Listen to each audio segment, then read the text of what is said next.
কি অবস্থায় আল্লাহ।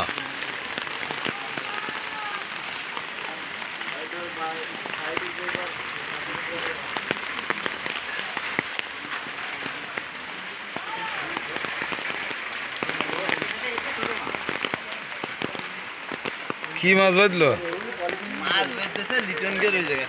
এ কি মাছ আছে এটা? ঢমেনটা কি? খেবলা খেবলা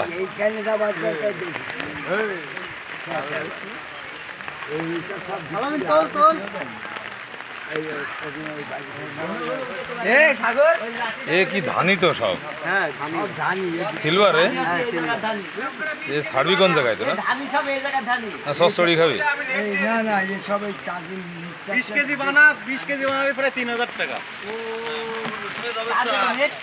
আমার যা হবে তাই নিবি। আমার বাক্স ঘুরিয়ে গেছে কাকা। হ্যাঁ শোনো, আমি তোমার জন্য করছি। এখন আমার ওইখান থেকে 3 কান ইট লাগবে কাকা। ওইখান থেকে না পরে ইট নিবা কেন তুমি? আমার না এটা আমি মাইনে নিতে পারবো না। তো পরে ইট নিবা আবার দিবা না, আমি নিয়ে নিচ্ছি না। রাকিবের মতন দরকার এই যাচ্ছে নিয়ে যাও দূরে, তাও ওই পাশে ঝাড়া দিয়ে হাতের গোড়ায় মাছ রয়েছে। জাল মারতেছে সবাই। ভাই কথা খারাপ কইছি। এখানে মদন এখানে এই যে গুরু আমার জাল দম তৈরি আসছে ওই মাথাতে। এই না জাল আপনার বাড়ির সামনে এই জায়গা আমার মুরত কি হলো এটা? আমার বাড়ির সামনে আপনি জাল তৈরি আসলে আর এখানে এসে কি দেখতেছে? পানি আপনারা ভেসে যাচ্ছে। মাথা ঠান্ডা করো, দাঁড়াও তোমরা মেয়ে ছেলে খাপায় না। আমিও মেয়ে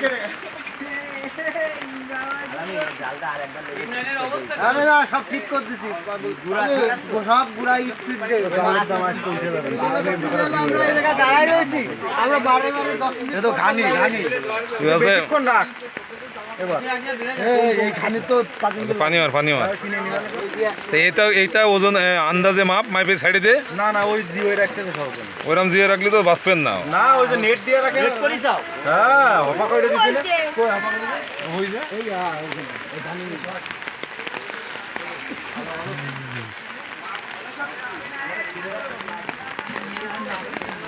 আগে দিছি 5-6 রাত দিছি।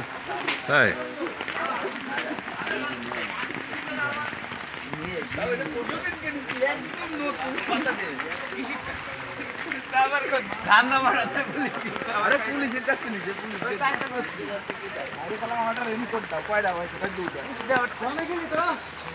কি অবস্থা?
দেশের অবস্থা জানা আছে, যশোর